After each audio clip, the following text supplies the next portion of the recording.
everybody, it's Romania Black, and it's episode 13 of Witch Hat Atelier, and I'm very torn in my feelings. On the one hand, I am really excited to get to this episode because we left on a cliffhanger, and it's like the brimmed caps and all of that. On the other hand, I'm sad because the season is over, but then season 2 has been announced, and we also have Witch Hat Atelier Kitchen coming out next week. So chapter 1 is already recorded. I've already got it set. It's ready to go, so you'll be able to see that. So please make sure that you check that out. Let me know what you think. And I am planning on having a chapter of Witch Hat Atelier Kitchen come out every month on the channel. So if you are subscribed, you will see that come out on YouTube. If you're on my Patreon, you'll see it as well. But that's going to be coming out a chapter each month as we build up to season 2. And then once it gets closer to season 2, then I'm planning on doing some like manga reactions, reviews, things like that. When we get a timeline, that's going to be the big one that's going to be helpful. So we have so much more at Witch Hat Atelier content coming out. I'm not sad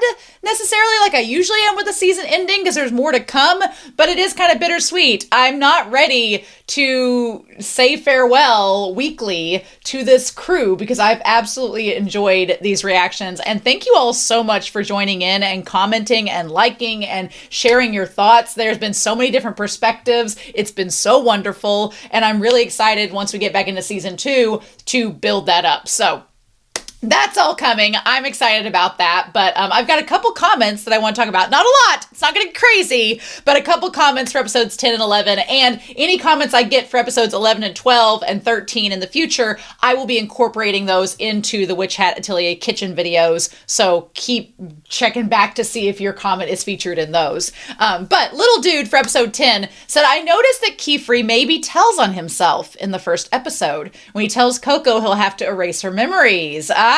Can any seasoned witch just do that? Later on, it seems like they establish it is specifically the Knights of Morales' job, right? Okay, two things. One, I think that that's a great observation, and I think that it is foreshadowing that Qifrey was going to erase Null Noah's memory later on. So that's, mangaka knows what they're doing. Yeah. Here's the things. Part 2.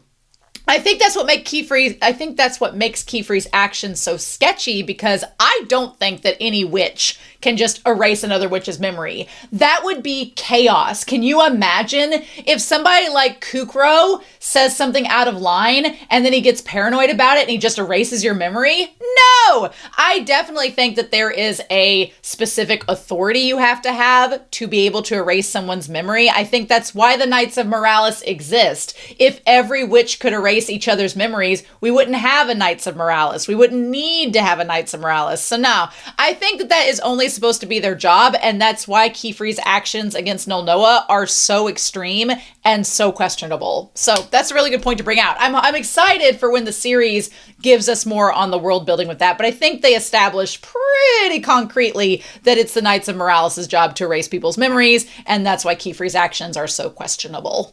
So then we have Silva C. Fazbear Productions for episode 11, along with Ash Wynn, they both had a little hand in this, saying, before this episode, no one knew what color the Snugstones were, since they aren't colored in the manga. So we all found out together when the episode came out, and surprise, it is blue, which is interesting since both Qifrey and Ollie have blue eyes. More evident when Qifrey holds it up to see. Is the color intentional? Probably not. No, it is.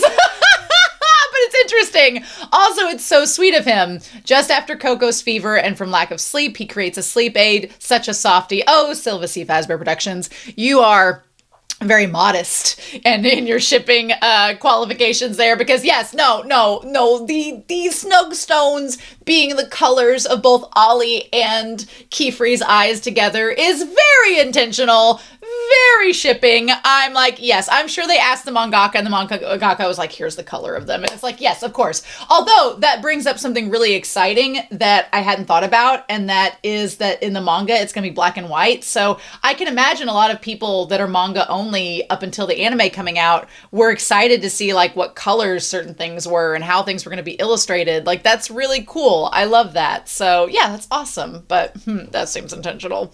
And then my last comment is from Ridasante, which says for episode 11, regarding having watchful eyes to keep check on abusive masters, I'm afraid that watchful eyes are solely for checking that the people in the Atelier aren't practicing forbidden magic or breaking the major rule of witches. They only have the duty of overseeing ateliers that are too far away from the Great Hall to be monitored effectively by the Knights Moralis. So they are basically like surrogate light versions of the Knights Moralis. For example, Coco mentioned that in this episode, he and Euini are residing in the Great Hall, which means they have no watchful eye assigned to them. The Witches' Society clearly could not care less about verbally abusive matters, and I don't think every watchful eye is as considerate of apprentices as Olruggio is. Okay, I, for one, completely agree. Olruggio is such a softie already, and he has hook, line, and sinker into Qifrey's environment. Qifrey's getting him wine, he's got him a house set up, he gets to lounge on the couch, he gets his own study. Olruggio's got it made, and he is rightfully whipped for Qifrey. I absolutely agree. But this brings up a good point.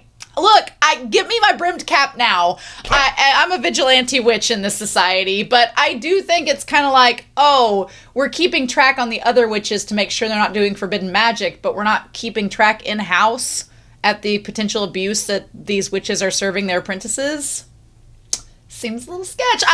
Look, there are so many that are like hardcore defending the Witch Society, and I'm just saying, there are a lot of flaws with this Witch Society, and I'm just saying, if I were in this world, I would be quite tempted by the Brimmed Caps. And also, people are like, well, the Brimmed Caps are evil, and I'm like, we know two members. We know two members of this society. The Masked Witch being evil, yeah, they're pretty malicious, but they're also kind of obsessed with Coco, so there's like a whole agenda there. Now, the the forbidden witch that has the invisible spell around them, they very much seem malicious. I'm not gonna lie. They seem like they're trying to do harm. So I'm not on board with that, especially towards these children. But I am saying that, like, the Witch Society, we had that whole comparison to Romanon last episode. I'm like, it seems a little on point.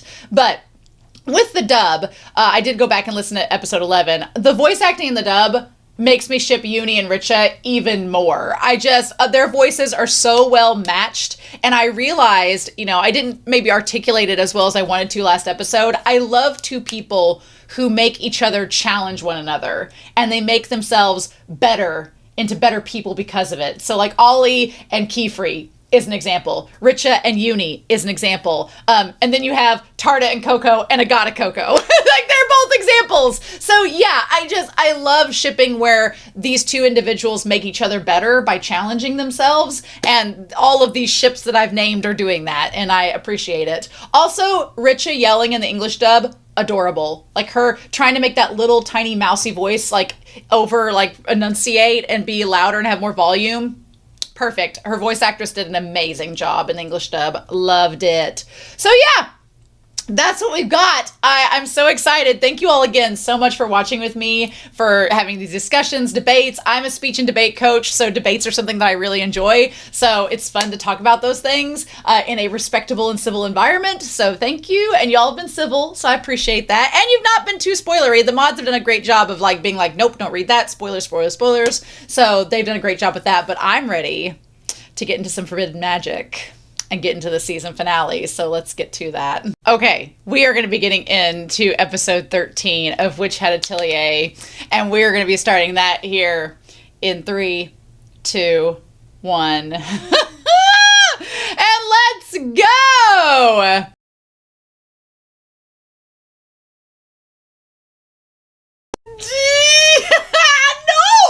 No, how could you? What do you mean? You're going to end the season on a cliffhanger. What do you mean? You're going to end it like that? What?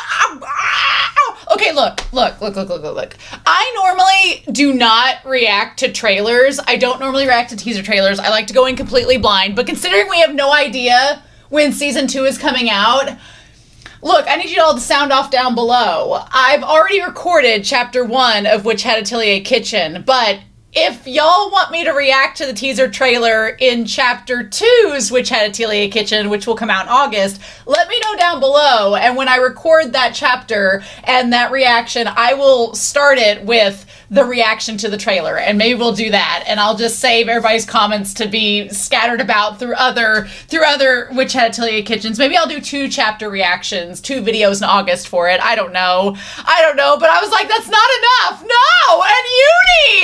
My heart! Euini! Oh my god! See, the whole time, as soon as we saw that ED and they showed the transformation of the claw in the jar, I was like, okay, they've talked about forbidden magic transforming people and that you could alter bodies and change bodies and do things. And I was like, I was waiting for it to get brought up. I was like, in my mind, my theory was one of the Brimmed Cap Witches would be a werewolf, which could still bode true. There may be a Brimmed Cap Witch that's a werewolf out there and has kind of a similar effect to Euini. But I was like, I was waiting for werewolf Brimmed Cap Witch to show up.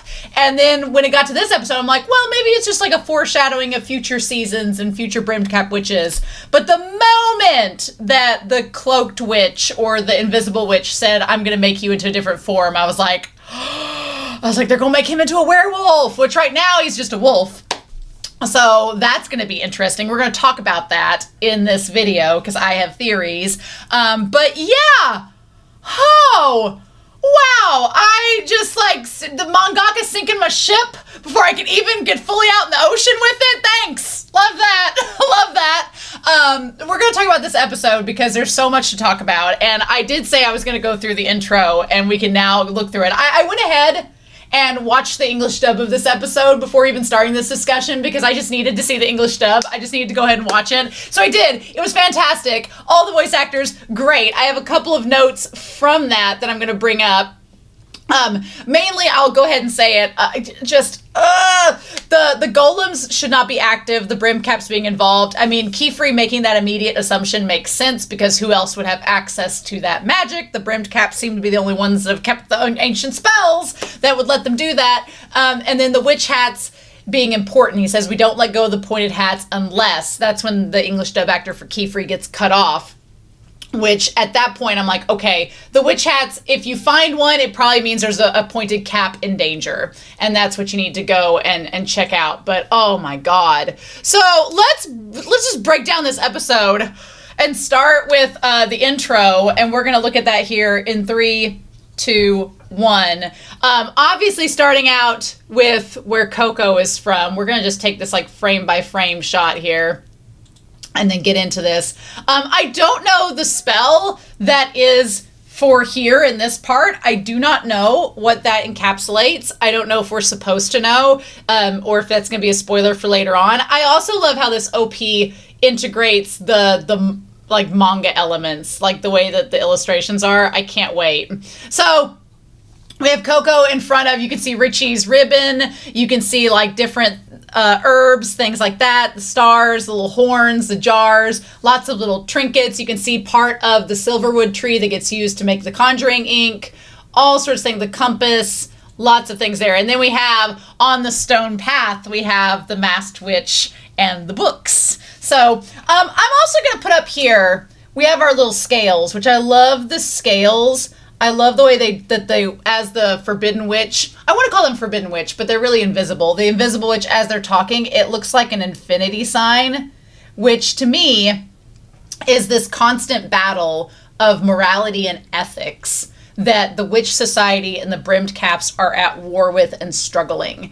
And I can understand people's disdain for the Brimmed Caps after this episode, because if you're like, they turned Euini into a wolf, and I was like, yes, that's horrible, and we're going to talk about how tragic and terrifyingly sad that is. And obviously the Invisible Witch, not good. Invisible Witch, gotta go. Gotta go. Too vicious, too horrible, too conniving. But there are shades. There are shades already in what's going on, right? And so we have these 2 scales, and on the one scale are our little white pointed hat witch, which it's made white for a reason, being like pure and above and pure and good. And then we have the Brimmed Cap, which aesthetically cooler. But yeah, the Brimmed Cap being depicted in one way. But we have these 2 ideologies. and we're going to talk about them. There are definitely spectrums in this world. With that, there is a spectrum, and that's going to be put to the test, I feel, in season 2 because of Coco. I think it would have happened anyway because of Qifrey, but I feel like Coco is really the catalyst of all this for whatever reason the Masked Witch has decided. But we're going to talk about that. But yeah, we have the Masked Witch there and the books, which I want to put over here. We're going to talk about, let's say, the Masked Witch. Masked Witch, Eyeball Witch. I like just the Masked Witch because they do have a mask. That's the eyeball. The fact that there are 3 books. 3 books. And one we know is with Coco. We don't know about the other 2. Did they end up going to other witches? We don't know. That's not been revealed to us. But we have them in this, and they are alone. And then we have Coco having the book. Amidst all her treasures there, there's lots of seeds, pods, different stones, brushes, all these trinkets. Love that. And then we have the birds flying towards the Atelier. Okay, so here we have, starting out, we have... there's Nulnoa, or a witch that looks like Nulnoa. There is a witch that looks like the Knights Moralis, and there's another witch that has a different type of like funky hair there. Huckleberry be nice. He's growling over in the corner. Are these the 3 ancient ones? These could be the 3 ancient ones. So you have one that forms the Knights of Moralis to keep things in check, one that maybe takes care of the conjuring ink and making all the wands to keep magic going, and one that's in charge of like the order of things and spells. With their hair and everything, they kind of have like a Qifrey mysteriousness to them, but I don't know. I don't know if we're going to get anything on that. But regardless, I feel like these are the 3 of the ancient ones. These are the 3 that decided together they were going to erase everybody else's memories and make the witch society a little bit different, which some witches apparently escaped because otherwise we wouldn't have the brimmed caps. It's kind of like the legend where they're like, well, they say that no one lives to tell the tale, and it's like, well, if no one lives to tell the tale, then who told it? And so apparently some witches escaped and they formed the brimmed caps, and we'll get more into that. But yeah, the scales. And Coco is in the center. You know, is she going to go with the brimmed caps, or if she's going to go with the pointed hat society? Here's the thing. I feel as if the Invisible Witch did a very terrible job of manipulating in this. They had all the words. They had the right words to say, but their actions did not do good in recruitment. They would not have passed a recruitment test. I used to be a recruiter at a school, and I'm like, you had the right script, but you just didn't do the right actions. But that's not their goal. I don't think their goal, which is interesting, their goal was not to recruit more to the brimmed caps. Their goal was really to threaten, or at least this Invisible Witch's goal was to threaten and make Coco kind of know that the brimmed caps are after them. We'll talk more about it as we get to it, but Coco is kind of at the center of all this. So we're going to put Coco right in the center. And I feel like Coco is at the center because the Masked Witch has made her at the center of it all. The Masked Witch has brought it up, and so now the other brimmed caps are getting on board with it. But again, yeah, you have, are you going to choose to be Qifrey's pointed hat witch, or have this very elaborate, crazy brimmed cap, which granted, fashion-wise, the brimmed cap is nice. I like the sleeves have the eyeballs, and we've seen the eyeballs on Euini when he transformed into a wolf, so there's that tie to magic. Also, the tie to eyeballs and the fact that Qifrey, we don't get to see one of his eyeballs, I don't think it's there. I think it's been stolen by the brimmed caps. I don't think he has an eyeball there, but we don't know. We don't know. We don't know how that works. So, interesting indeed. Interesting design indeed. So yeah, and then there's the tower that leads to the Great Hall. We get all that. And then there's our sweet little atelier where Qifrey looks in his little shepherd's robes, you know, looking all casual. Brush Buddy steals the show every time. Then there's the mom. We see her going from being a little kid, getting the book. This is probably one of my favorite transitions in the whole OP is just her getting that, and then it shows her with the brimmed caps and their eyes on her. Literally, all the eyeballs. All the references to the eyes. They are the windows to the soul, after all. And we have the eye of the one. So, the Invisible Witch inside their hat, that I'm assuming inside their hat is now their brain and everything, because their eyeball is in there. Again, the concept of eyes being tied to the witches. And if you think about it, the concept of eyes and sight being tied to Qifrey, being tied to Tarta with the silver wash eyes, being tied to all the eyeballs around Euini as he transforms. Like, there is a clear delineation, and they say that witches have to have good sight. Eyes and eyesight are like a key part of this entire world building, which is pretty fascinating. But yeah, and then going from the swirling waters to her drawing the line and considering that Qifrey has like a fear of water, that's interesting. I want to note these hands that are drawing as well. Want to make note of these hands real quick that are drawing, because there was one that stuck out to me, and that is the one hand that looks like Qifrey's. It's in the corner there as he's drawing, and then Olrugio is on the other side because that's his there, and Coco's in the center of Olrugio and Qifrey. Love that. And then the other girls are there as well in that drawing. And then Qifrey with the pen and ink. That's foreshadowing him with Nol Noah and all of that going on. A Qifrey. I think it's intriguing that Qifrey is by himself in this frame shot. Like, Qifrey stands alone, but he is kind of alone in the sense that he's the one investigating the brimmed caps. Olrugio is not involved. The girls aren't involved. I feel like they might be involved by season 2 because of what's going down. But yeah, and then we have our little montage of them all together. Olrugio and Qifrey there with their little baguettes and everything. He has a book there that kind of looks like the book that, I know it's not the one that Coco has. Also the letter writing for Agott's test, and then Agott is right under it. So there's that, tying them together there. And then them all together. I like this shot of Coco starting out like before she became a witch, and then like showing her like the window of her before as an outsider. And then we cut to these witches here, which I think that one witch, I think they were in Nol Noah's shop getting ink like at the start of one of the episodes. And then the other one, we don't know who that is, but there's the Great Hall. They're all there. There's the Silverwood trees. The Silverwood trees there are all like, there's a lot of them. There's not just one that's in the shop. There's like a whole bunch of them. I don't know. I just, now that we've had the whole thing of transforming people into wolves, I'm like, this, and then people into golden statues that are decoration. The way that this entire, like, this looks, does it not look like a bunch of people standing around that have been turned into trees? There's something about the concept of the Silverwood tree and its branches becoming the ink that can create magic.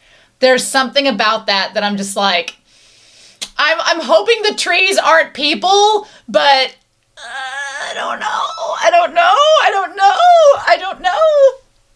But there's just something that looks like they look like twisted and like they're trying to run away, and then they've been transformed into trees. I don't know. That just feels so... There feels like there's something to it. I guess we'll find out. And then there's Easties. Look, you know what? Easties, maybe it's because he's hot.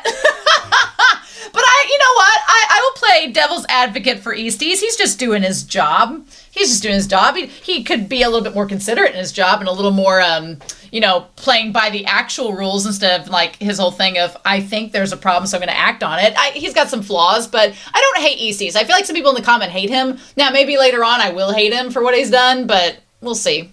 We'll see where it goes. But yeah, and so then we have Coco discovering the magic of the world around her, the Pegasus carriage, all the people, the experiences she's had. I love this where it's showing all of them together and like Agott's practicing. I love the little moon pillow there. That's super cute, and it makes all the light. I love this. This right here feels very Sailor Moon, like with Coco and like her outsider version versus her being like a magical girl. Like it feels very much like Sailor Moon with even the little pendant star there kind of has like a Sailor Moon vibe to it, you know?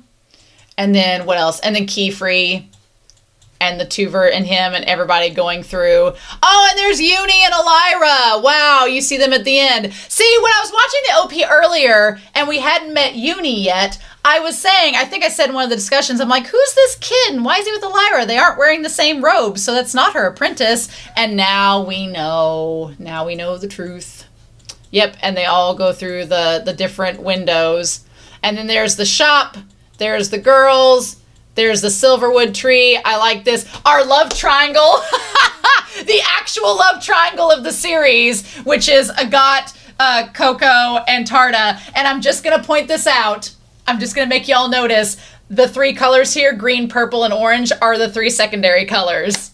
So, yes, the 3 secondary colors being the 3 of them, of course. I mean, why not? Yep. And so then them all together, and then that's from the one episode with Tarta. And then we have the crystal ribbons with Richeh, and then all the different vials, them all together. I just love Richeh and Agott's little tsundere with Brush Buddy.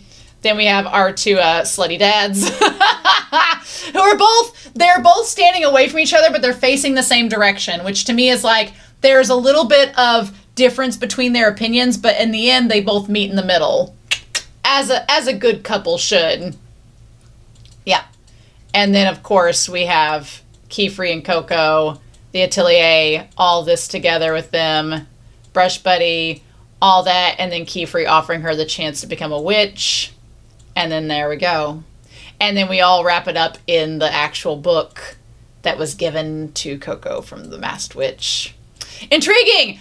This is clearly going to become her pin at some point. You just know it's going to become her pin. It has the big round stone part of it, so you know that that's going to allow her to draw like a stone. So eventually that's what Tarta's going to give her. I'm sure of it. But we're not there yet. I really thought we would get to Tarta. Like, when we saw that ink, wand in the beginning, I was like, that's going to be what he gives her. And we're not there yet. And I'm honestly amazed. I thought we'd get there in this episode.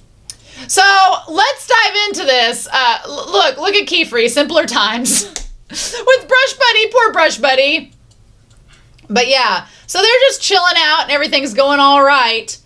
And then if you are shipping Coco and Agott, then this is your moment. This whole episode is your moment, honestly, because there was a lot of Agott Coco shipping in this episode, and I'm not mad at it. I multi-ship. I got 2 hands. So, yeah, she's like, what did I do to Agott? And Qifrey points out that the shoes that Agott still wears, she's not tampered with the spell, which she very well could, are the ones that Coco made for her. So she must have liked her spell. And to Coco, that is the highest praise. Someone liking her spell, high praise indeed. So yeah, and she's like, Agott likes my spell, and Qifrey's trying to tap it. He's like, well, let's not be shipping. It's all about your special lines. And Tetia's like, she's already. I just want to give Tetia Jennifer Coolidge's voice. She's like, she's already. I want a hot dog real bad. I cannot do a Jennifer Coolidge accent, but other spells, that might help you out with other spells. And it's like, Coco's not listening. Coco is off in shipping land. We're not getting her back. And that's when I'm Smarty Got. And that's when, I like the Smarty Got reference. That's great. That is when Elira's hat shows up. Now, Qifrey says this is bad because the only time you would leave your pointed hat behind or leave it to someone else is basically like an SOS. Like, hey, I'm in trouble. Come find me. I would never let go of my hat unless I was in trouble. And then, so, obviously, the Invisible Witch knows a lot of forbidden magic. The Invisible Witch knows a lot, and the Invisible Witch is not, scared to just do whatever it takes to get what they want. So, let's get on this spectrum here, right? Coco is our midway point. And I would also put Qifrey up here as well, because I think Qifrey is riding that middle line between understanding, we've talked about this all season, understanding the system, going along with the system, but being willing to, behind the scenes, break the rules of the system if it means doing what they think will benefit the Witch Society as a whole, which is still doing things that are illegal. You're still committing crimes. You're just being a vigilante. Like, Qifrey is a vigilante. He's just a secret vigilante. Nobody knows about it. And so we, the audience, know he's a vigilante, but nobody else does, right? Maybe I am aligning myself more in Qifrey's side than being a brimmed cap, but I just love the fashion. So then Coco is our true neutral, right? Coco is our true neutral. She is an outsider perspective. She doesn't have anything against the brimmed caps at this moment. She probably will after this next couple episodes, but she doesn't at the moment. But she also is kind of like not viewed as a boon in the eyes of the Witch Society at the moment, so there's some hesitancy there. Then obviously we have like fully on the side of the Witch Society, I feel, is Tetia. Absolutely. And then Easties, fully on that side. Easties, I think, is the extreme. We'll put Tetia a little bit further in. Easties is, I think, at the extreme where he is like, the rules of the society are law. There is no bending. Any type of threatening to those laws needs to be taken care of. Like, Easties is on the spectrum there. I would put Tetia and Orugio over there. Agott as well. And I would put Richeh now because I think Richeh has been won over by the system through Qifrey enabling her to take the test. And I will take back some of my words from episode 10 or episode 11. I do think that Qifrey was very smart in making Richeh take the test, and we now see the fruits of that in this episode. Like, that comes to play in all of this. But I think Richeh's on board with that too. And definitely, you know what, Euini is kind of in an interesting position because Euini is sort of, I mean, we're going to talk about Euini. We're going to wait and put Euini up here. But then over here, obviously, I think the polar opposite, and Elira. Elira's on here. We're going to put Elira right there. Elira, she's not quite as extreme as Easties, I feel. And I feel like herself, having experienced being attacked by a Brimmed Cap, I think she's going to be more, we're going to put her right here. I feel like she is going to be more aligned with helping the girls and Qifrey now that this attack has happened, because she's going to be like, oh my God, I was attacked. And she's probably going to feel some responsibility if they find Euini in this wolf form. She's going to feel some responsibility because it was on her watch to proctor and watch the kids. She couldn't do that. So I think that if they try to help Euini out, she's going to be more in line and inclined to do that because it kind of was her fault that he got attacked as well. Not really, but she's going to think that it is, you know? So we've got that with Elira. Then over on this side, the polar opposite of Easties is the Invisible Witch.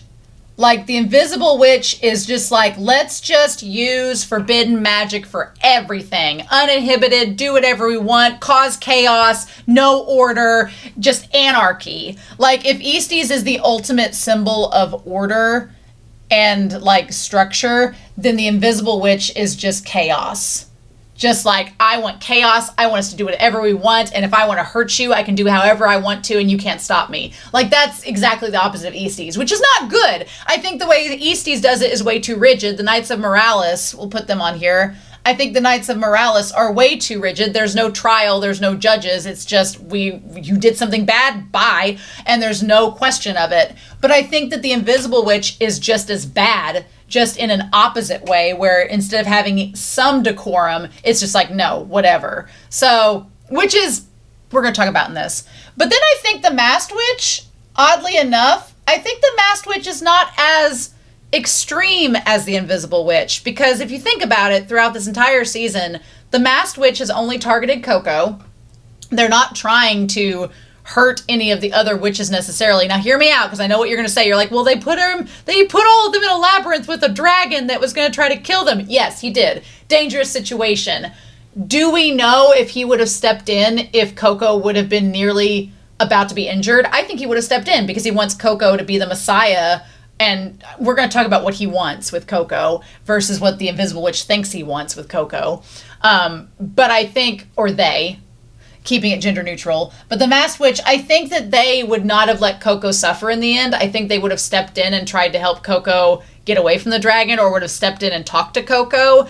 They clearly have goals with Coco, but they treat Coco with a little bit more care. Like with the whole, once Qifrey tried to take out the coin from the blood, I don't think that the Masked Witch would have done that to Coco. I think it was specifically for Qifrey, because they know Qifrey. Again, you have Elira and you have the Masked Witch, two individuals that know Qifrey and have history with Qifrey. They're just acting on opposite sides of the scales. I'm willing to give the Masked Witch a little bit more benefit of the doubt right now, because now that we've seen the Invisible Witch, I'm like, oh, Masked Witch is much tamer in comparison. So yeah, there's a lot of, what I'm trying to say is, I find a lot of flaws with the Witch Society that the Invisible Witch brings up.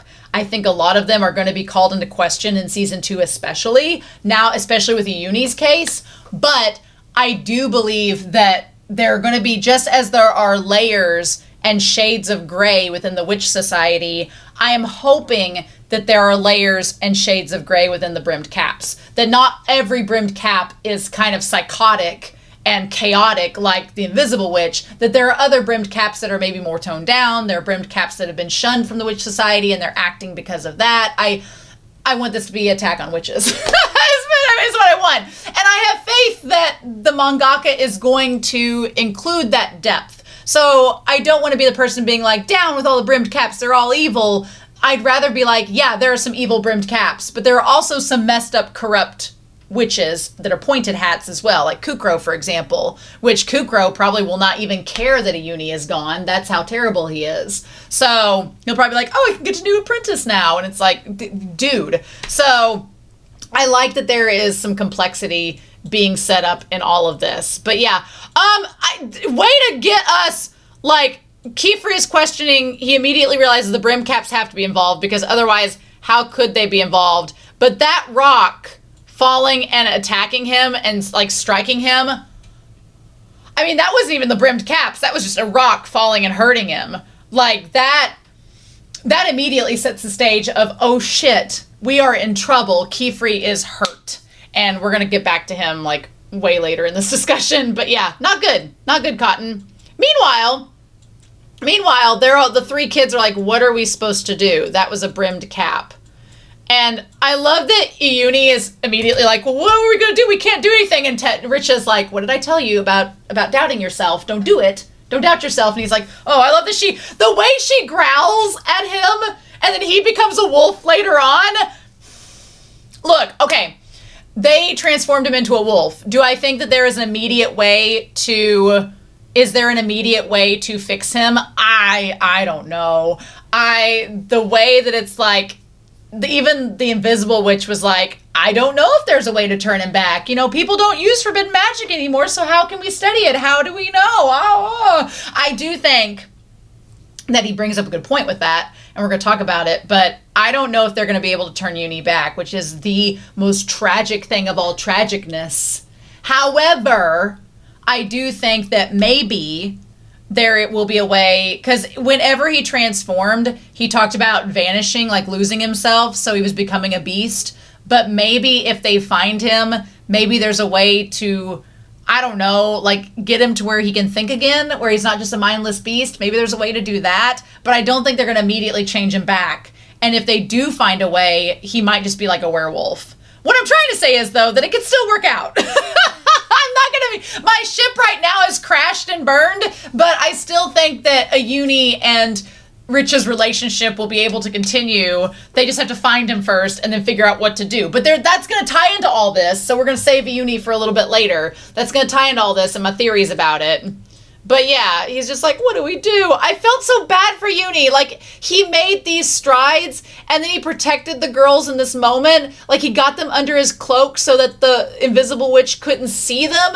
Like, he was doing so well, and he was finally getting some confidence. He was finally getting somewhere, and then the damn Invisible Witch showed up and was like, you know, you could be a bad guy, but you actually look like you've got a good heart, so let's just ruin that. And I'm like, you son of a bitch. Like, just, oh, it makes my heart hurt. It makes my heart hurt so much. Because I fell in love with Euini's character. And I still love him. Wolf form and all. But damn it.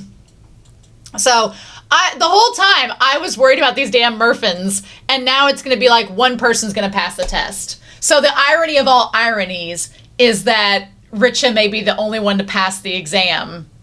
And Agott's foregone that.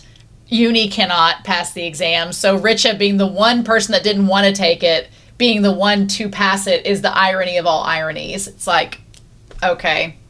But yeah, him like trying to find out who they are. And this part was clever, where under the cloak, you know, we still have Agott and Richeh that look like the Murphins, but now, because they are under the cloak with Euini, he doesn't look like the Murphin. So he failed right in that moment. But when you think about it, he chose to sacrifice passing the test to try to save them both.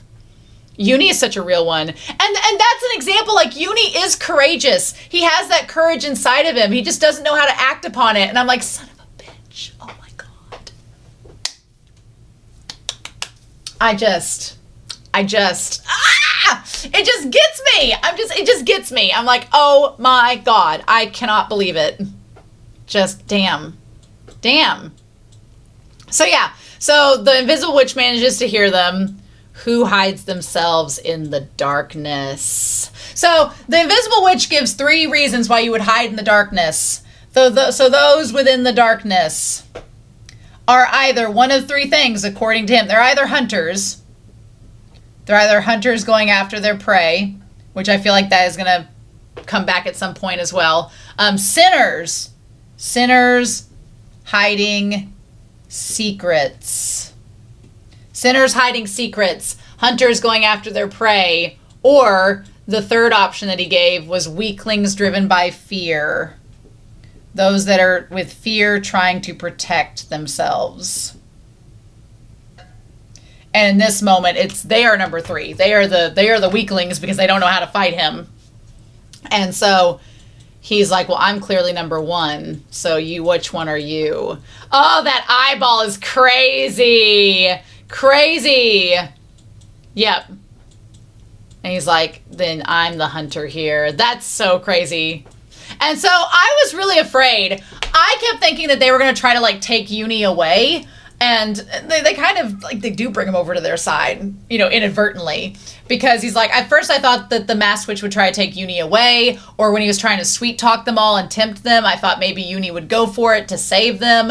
And then I thought he would grab Euini and take him away to lure him from the others. But no. Well, I mean, technically Euini is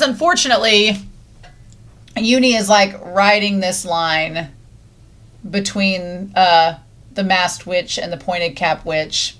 We're going to talk about that in a little more detail now that he's a wolf man. Or a wolf at this point. But yeah. I felt so bad for Euini. I wanted to protect him this whole episode and then not being able to. And also the cleverness of Richeh using her spells that are tied to stone to try and get away. It's so good. So they figure out that they can't fly away. And they're like, what are we going to do? And then they figure out that they're like, she froze the air and slid along. Which I love that. I thought that she was making ice. She was freezing the air. Great. Also giving Euini all the merfins. Oh. So they figure out what to do. They make a stone. They make everything ice. And then Agott does that. And then because Richeh is great at molding stone, she makes a little sled. They give all the merfins to Euini and they slide along. Which is so great. And I love that. Okay, whenever they ask why Agott's sylph shoes are so fast, she's like, I don't want to talk about it. Again, if you are a Coco and Agott shipper, this was your episode. She's like, I don't want to talk about it. She's like, meh, being Cinderella. And so then he's like, freeze the path ahead of us. Which, Euini having the little set of spells already pre-made. And then also, Euini gave his spell book to Richeh. So there's that. That's going to probably come into play later with her being able to get the merfins out. Because he's like, use the wind spell to push faster. And she's like, I can't. So this is kind of like, I will concede that I now see why Qifrey wanted her to take the test. Because part of it was not just with Richeh.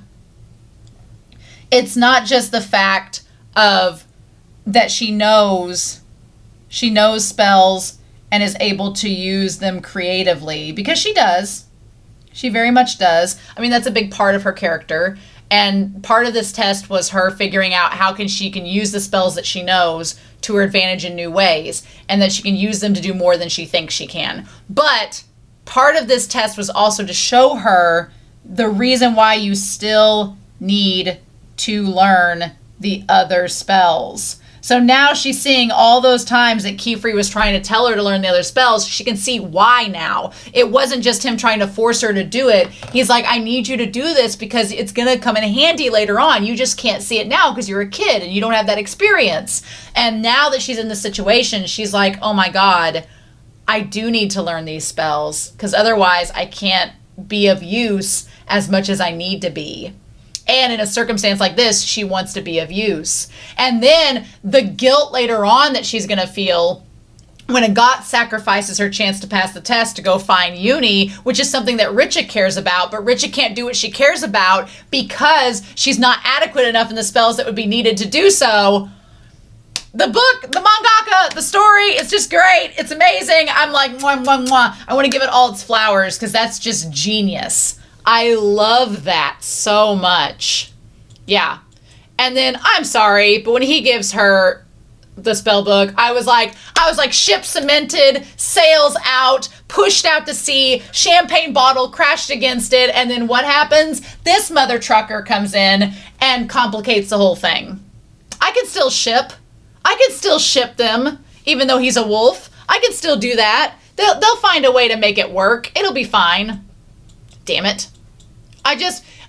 If anything, oh, he's so cute. Euini. The only thing I can hope is that him becoming a wolf gives him full-on confidence later on, because I feel like we're not done seeing Euini in the story. There's no way. I will riot if we're done seeing Euini. I want to see Euini in wolf form.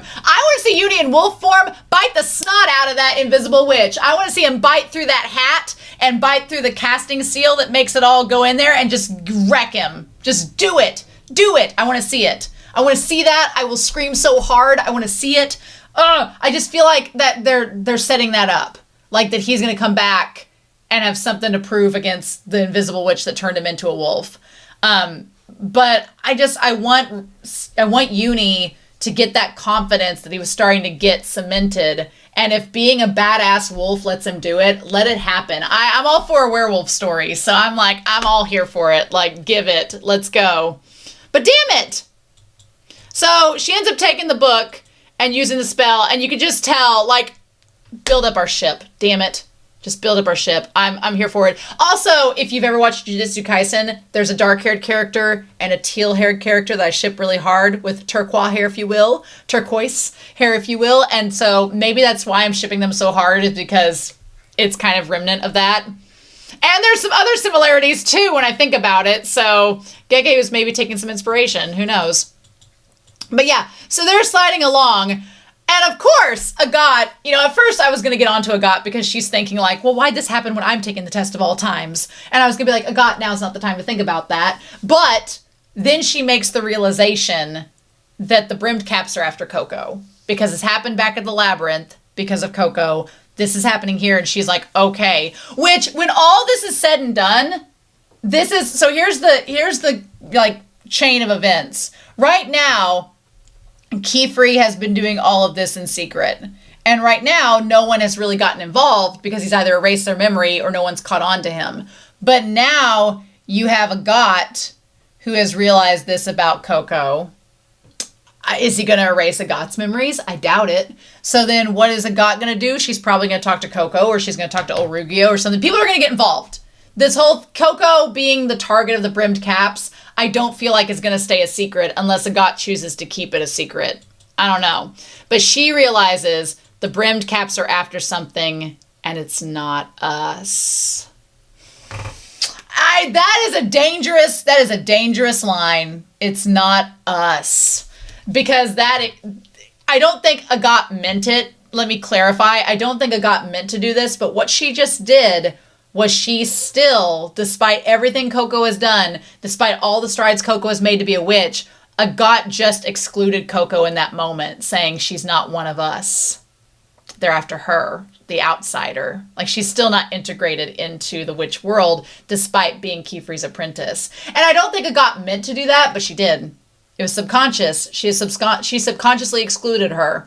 My fear is that if the Witch Society finds out that Coco is a target of the Brimmed Caps, that they would either do one of two things. They would try to erase her memories, or they would use her as bait to try to get the Brimmed Caps to come out of hiding. Those are the two scenarios that worry me, because if they find out, like, Easties would just be like, let's just erase her memories and move on and get her out of here. Let's just do that. And she won't remember magic, whatever. But I don't know if you can really do that, because here's the thing. I don't think they can do that, because even if they erase her memories and take her back to the village and just drop her off, one, how could they do that? Because her mom's not there to take care of her. So what are they going to do? Just like let her be a vagabond and just roam around the streets helpless? Like, that seems weird. Why would you do that? Which they were going to do that anyway. So they clearly didn't think about what was going to happen to her. I guess her friends back in the village, their families could take care of her, but would they?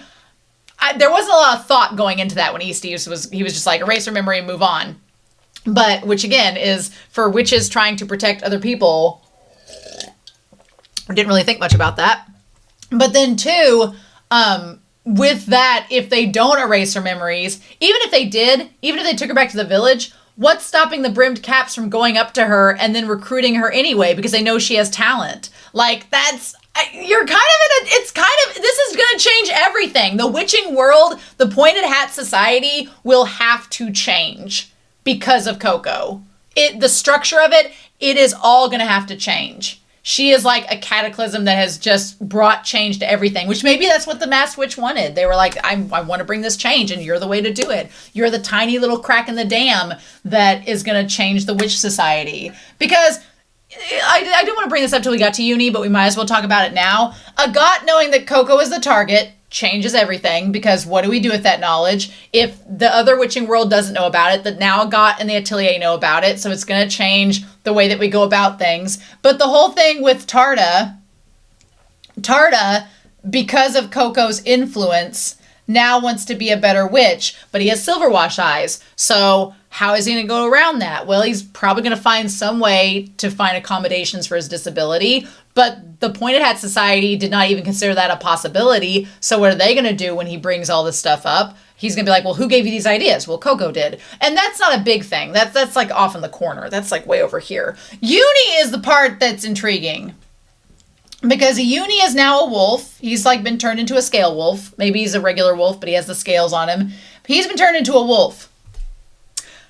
There are a couple of options that can happen with Euini at this point. One option is he just stays, that he's not a recurring character. They find him and he runs off into the woods and it's really horribly tragic and sad and we never hear from Euini again, and it's a result of the Brimmed Cap Witches, and Richeh goes on a revenge streak, rubs some black ink on her like Rambo and goes after him. I don't think that's going to happen. But instead, you have two options then if that's not the case. One option is that they find a way. I mean, I don't think they can introduce him to the Witch Society as he is, because the Witch Society will probably be like, he's a beast now. We either like erase his memories and put him out in the wild and let him become an animal and do that, which is horrifying. Horrifying. The whole transformation aspect in this episode is pure body horror. Or they're like, we kill him because he's once human. He's smart enough. He might hurt someone. We either erase his memories and he becomes a simple beast out in the world, never to know of his humanity again, or we kill him. Neither of those scenarios are great, but I could see, because of how strict the Witch Society is right now, those would be their options. So, if you don't want to go that route, then they're going to have to become like Qifrey and become little vigilantes and be like, okay, well, we have a Euini, let's give him his autonomy back and we'll just hide him. We'll just hide him in somebody's atelier. Either he'll stay in Qifrey's atelier and be like a little dog with them and be their, like, I don't want to say pet because that seems demeaning to Euini, but he'll be like a caretaker, like alongside Olrugio, which Olrugio, giving Euini head pats by a fire, don't even tempt me. But like, they could either do that, or if that doesn't happen, then somebody else is going to have to take Euini in. And then that implicates that person into what Qifrey and them are doing. And do you see what I mean? It just starts to snowball. It starts to have a ripple effect. More people are starting to get involved. More people are doing things under the surface that aren't actually in line with Witch Society. So it's causing ripples of change to occur, which is probably what the Masked Witch wants. The reason why I don't put the Masked Witch on the same level as the Invisible Witch is because the Masked Witch's cap is not fully brimmed. I feel like the Invisible Witch makes a very big point in this episode of saying that, you know, we Brimmed Cap Witches are proud that we are not part of the Pointed Hat Society with you sinners and you liars and all this. The Masked Witch's cap is still pretty pointed. Doesn't have a lot of brim on it. So there's a part of me that wonders if the Masked Witch was part of Witch Society at one point, got exiled or left, or something happened to them. Maybe they're disfigured or something occurred, and that's why they're Brimmed Cap. But they want the Witch Society to change, but they've realized the only way for that to happen is to be a Brimmed Cap and do it from the outside, or then find a way to work inside and change it from within. So the Masked Witch fascinates me a lot, quite a bit after this episode, because I'm like, okay, so what the Masked Witch's goals and ways they're doing things are very fascinating to me. So I'm like, okay, let's see where that goes. Let's see where that goes, shall we? So I'm very curious. I'm very curious to see what we get with them. But yeah, in any case, Agott makes a very bad decision. They should have just tried to get out of the cave. They should have just kept going till the end. And so Agott tries to bait Agott is a child. We have to always remember this. Agott and Richeh and Euini are children, so they don't know any better. But Agott's like, if I just tell this invisible witch that we've already erased Coco's memory and returned her to her village, we're going to be fine. And I'm like, girl, that was your biggest mistake, because obviously, if the invisible witch is targeting you all, they know that Coco is still alive and well. They've saw Coco with you all when you entered the cave. Girl, rookie mistake. But I don't blame her for doing it. She just is a kid and didn't realize that the invisible witch was like, oh, bitch, I saw that girl outside. She was flying around. That shot. I love that the ends of the cape act like hands. That's such a cool animation. So great. The invisible witch aesthetic, best strip in the series so far. Worst personality, but best strip. The Lord giveth and the Lord taketh away. Just like an apprentice to those long-time world-class liars. Which, let's give the invisible witch one caveat in this entire episode. They're not wrong. The Witch Society, the Pointed Cap Society, is full of lies. Full of lies, full of excluded truths, full of excluded stories, I am sure. And the invisible witch is just like, they're all a bunch of liars. Which, okay, we're going to talk about the invisible witch's voice actor, because I think I know who it is, and I was pretty excited about that. My poor little dear. The pointed caps of the past were sinners, and the pointed caps of the present are weaklings who fear their own power. Yeah, I feel as if the discussion, I mean, yeah, if you think about it, the invisible witch is not speaking a total lie. Like any lie has bits of truth in it. There's not spitting total lies. The pointed caps of the past did commit a lot of sins in erasing people's memories, including those witches that were healing craft witches that probably were family and friends of those that were chosen to be, the three ancients. Everybody else around them had to lose their memories. And then they picked up new apprentices and new people to start the lineage. So, yeah, lots of sins in the past. Not wrong. And then the pointed caps of the present are weaklings who fear their own power. I don't know if they're necessarily all weaklings, but they definitely do. They know how much power they have, but they won't exert it to the full amount because of the rules that they've set forth in the society to try to keep the decorum. You remain stifled by your rules and unable to expand your potential. Which, you could argue is true, right? Now, the Conjuring ink, I think that is the biggest foreshadowing for the future. Because with the Invisible Witch, as it's leaning over, I feel like inside the cap is Conjuring ink. I feel like, I don't know if the seal has to constantly be renewing itself for the Invisible Witch to exist. It constantly needs to renew the seal for it to be able to function. But I feel that what that means is that if there is ink constantly in the inside of the hat that keeps its consciousness, if you wrecked the hat or tore the hat or did something to it, it's a very big gamble. Forbidden magic is a very big gamble if you don't know what you're doing. So the Invisible Witch seems to take pride in the fact that they're like, I've liberated myself from my flesh. I'm now this cloak that can do whatever it wants. I don't have to have a body anymore. I don't have to eat. I don't have to do that. But it also kind of is a gamble, because what if your hat gets destroyed? Then you'll cease to exist. And, if another witch had tried to turn themselves into a werewolf to have the power of a wolf, like, consensually, not non-consensually like what happens with Euini, then what if it fails and you turn into an animal? What do you do? So yeah, problematic. Your salvation lies in forbidden magic.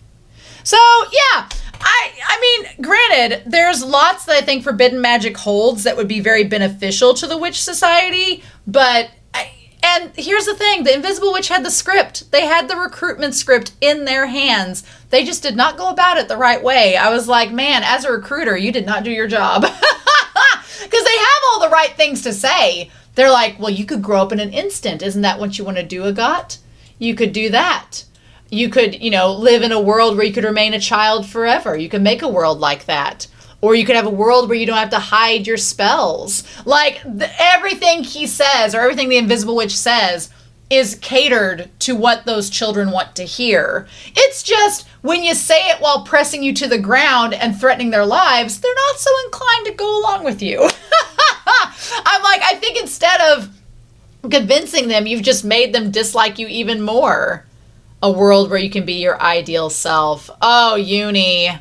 My heart breaks for Euini in that moment. Just like seeing him and know what he's about to become. Oh my gosh.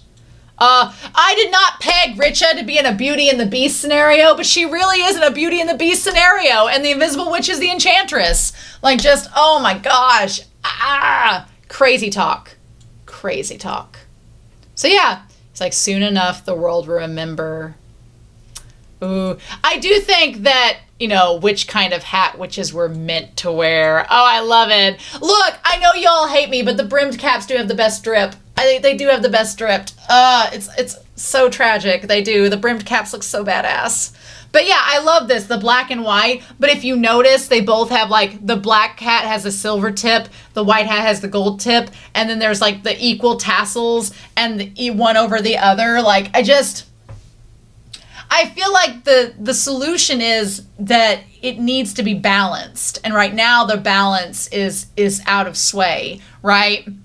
Because the Witch Society has all these rules and things that are detrimenting it, but then the brimmed caps have no regulation and no decorum or order, so it's just chaos. And so you could see how both sides could benefit from the other, but they've driven each other apart by the pact that doesn't seem to be likely to happen anytime soon, unless, Coco throws a big wedge in all this and forces them to rebalance the scales. We'll see if that happens, but yeah, sacrifices must be made. I'm going to give the Masked Witch some more flowers. Y'all may not like it, but the Masked Witch at least was not direct. The Masked Witch said they didn't care about Coco's friends. The Masked Witch was like, I don't care about Coco's friends. I'm just after Coco. They can be whatever. And in hindsight, I'm like, wow, that was very nice of you to not threaten any of Coco's friends. Whereas the Invisible Witch is like, oh, I can take hostages. I can do horrible things to them to test Coco. Once she sees the harm that has befallen her friend, if I were to offer her the tool of your salvation, would she be able to turn down the miracle our magic offers? So the brimmed cap is like, I am going to put you in harm's way, and then offer a solution, which, as we learn from this episode, may or may not exist. Because even when they were like, how do you save Euini? And the Invisible Witch was like, I don't know, find out. It's like, So that is like horrifying and harmful and terrifying. At least the Masked Witch was like, I'm going to show you some really cool magic and maybe you'll think we're awesome. The Masked Witch is over here being like, I'm a cool mom. I'm a cool witch. You should join us, Coco. And this Invisible Witch is like, I'm going to give you no choice. And it's like, ooh. Once you take the consent out of it, it's not fun at all. And he says there, children don't wish to face the tests of life, but this is how they learn and grow, which is a much harsher and more definitive statement than what Qifrey was offering Richeh before. This part's terrifying, though. When you realize that he was going to carve a seal into Agott, that's horrifying, because that not only is painful for her and horrifying, but also Agott would not be able to be a witch. They would think she's a brimmed cap. Because Easties last time didn't check Agott's skin to check for seals. If he sees it, he's like, oh, it was you all along. That could ruin Agott's entire life in this moment. And the Invisible Witch is just doing it to test Coco. Also, want to make note, look at the seals around the Invisible Witch. The seal there is the symbol of the hospital. It's the symbol of the Healing Craft witches. That's what it is. It's the symbol of the healing craft witches. So maybe the invisible witch has something against the witch society because of that, because of what they've done to their ancestors. That's interesting to note. But yeah, that's horrifying. Poor Agott. I was like, nope, Agott does not even need that to happen. Oh, Agott's like, I still have so much more to do. And then I love Richeh's like, no, we got you. We're going to save you. Oh, Richeh was so great in this episode. And then freaking Euini. Euini being so brave. That's the thing. Euini was brave enough to get on those stone ropes and be under the road. How dangerous that is. Euini was so brave and had so much courage. He just didn't realize it. He didn't realize in the moment how courageous he was. And then, like, doing all of this. Like, this takes a lot of courage. And he even, like, lets go for a second. He's like, I'm so glad it worked out. I'm like, don't jinx yourself. Why would you do that? Mangaka, you are cruel. Mangaka, you are a cruel person. You are very cruel to do this to our sweet Euini. I love him so much. And you are so cruel to let him have this wonderful moment. He's like, covering up for my deficiencies can make me useful. Like, look at it. Like, the moment he was like, I'm so happy, I'm like, something bad's gonna happen to him. And that's just not fair. I hate that. I hate that. I hate what they do with him in this episode. Oh, it's horrifying. Now, do I think that Kukuro's gonna care? No. He's like, the fact that I can't do all the same things as everyone else might be a chance to do different things. Well, that's gonna get pushed to the test quite severely. He's like, if you just use your speciality and remained hidden away, then I wouldn't have been able, I could have spared you.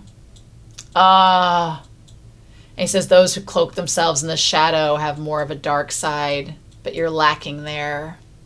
I'll give you a form you'll truly wish to hide. Oh, I hate it. Oh, I hate it. I was like, oh no, I hate it. Oh, I'm sure there's some self-projection with the invisible witch there, but also I hate that. Like Euini did not ask to become, he did not ask to become a wolf.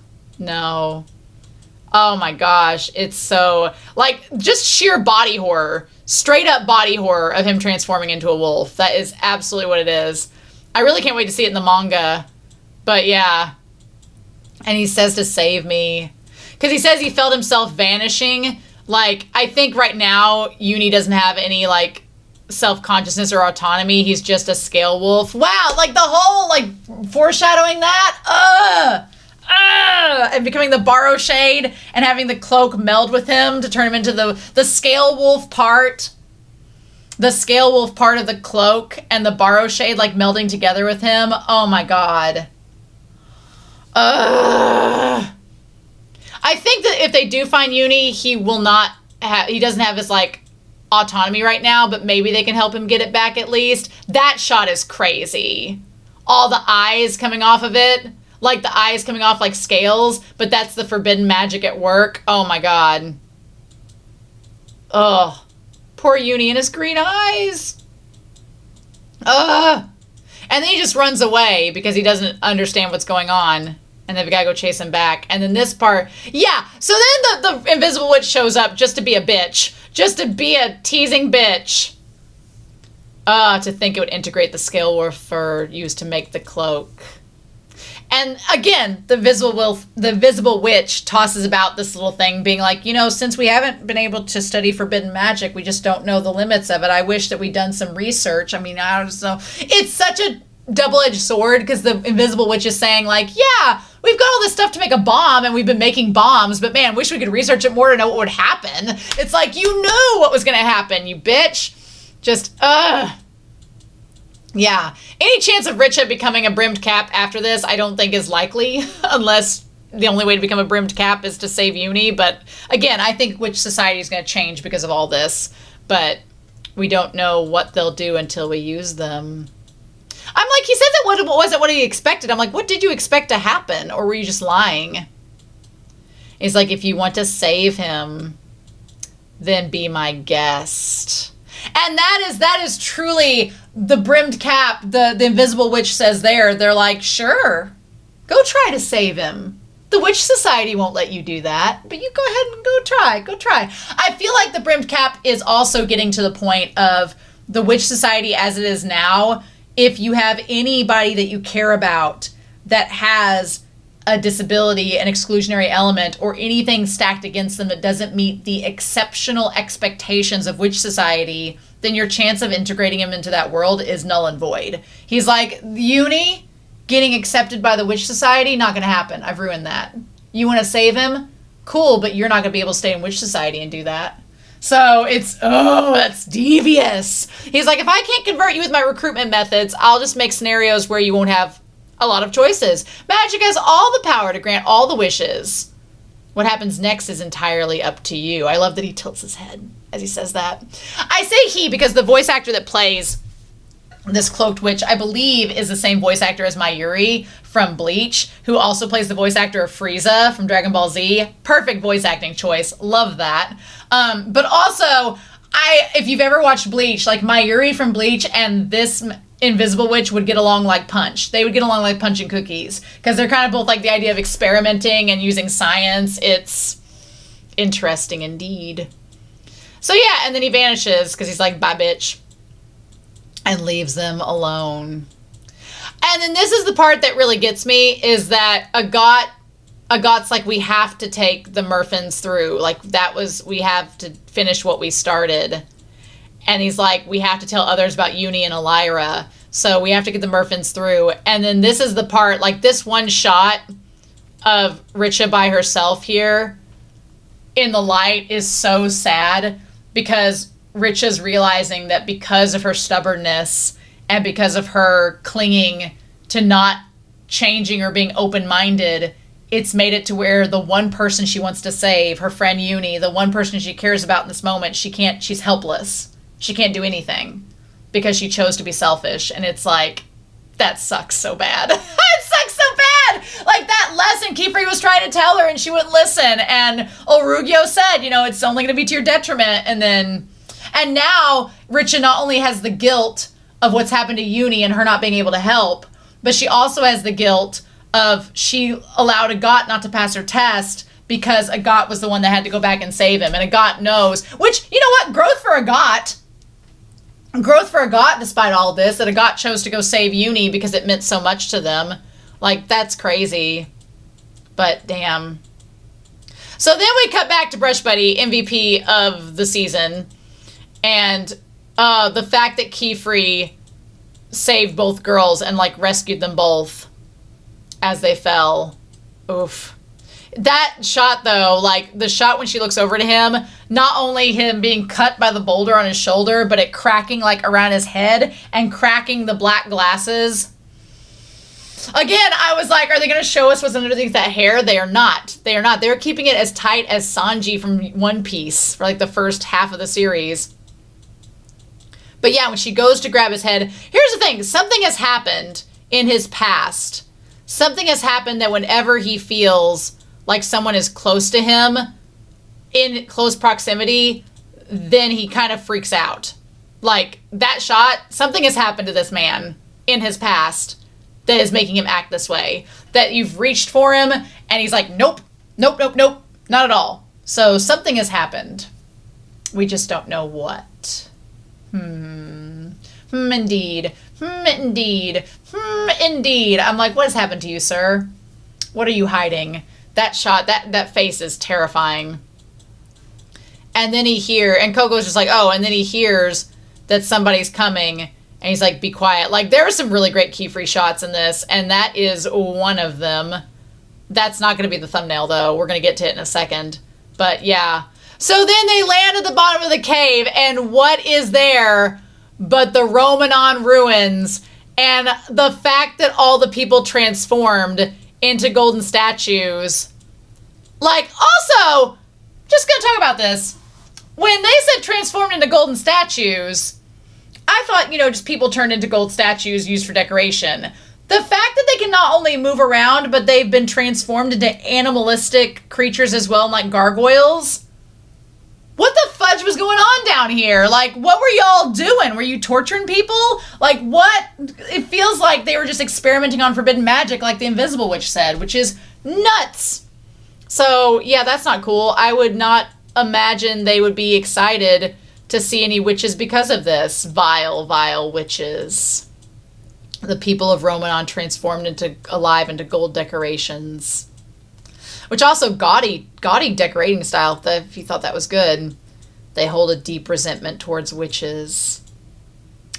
But we'll have to assume that they're going to attack us. And he's like, you girls stay where you are. They're not going to notice you. My cloak is ruined, but I'll do my best to protect us. And of course, Coco's like, well, this is only happening because you were kind to us. And damn, this show and its use of, like, hand animation, I'm like, quit flexing. Quit flexing.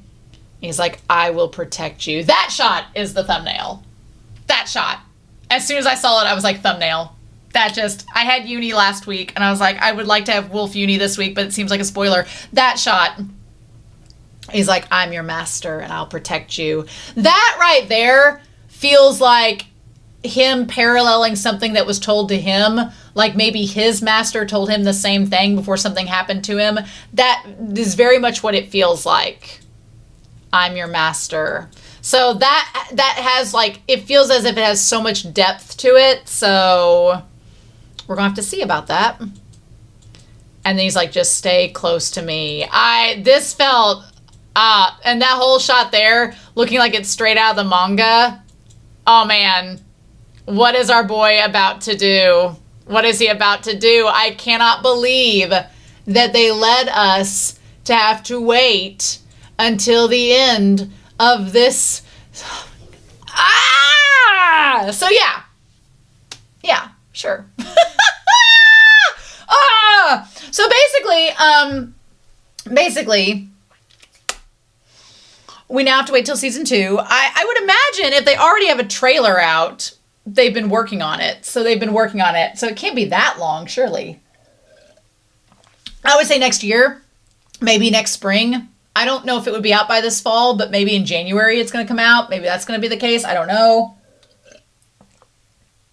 We shall see. I don't want them to rush it. I want them to take their time animating and make it look amazing and be a great adaptation, which I'm sure they understand that as well. So even if it was next spring, I would be fine with that. Even if it was next fall, I'd be fine with that. So I guess we will see, but damn.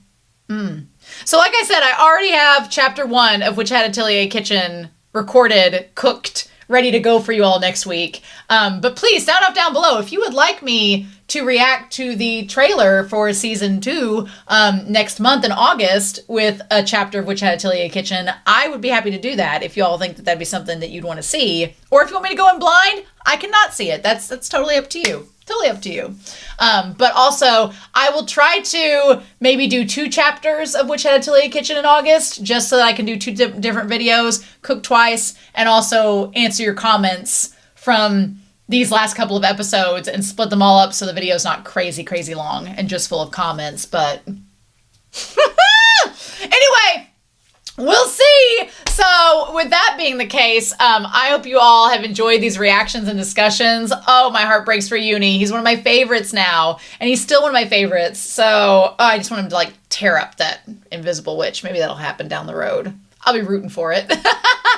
Anyway, I'm excited to hear your comments down below, and I'm sure that I will touch base on those comments in future episodes of Witch Hat Atelier Kitchen as they come out on my channel. So please stick around for those, but I hope you all have a wonderful week.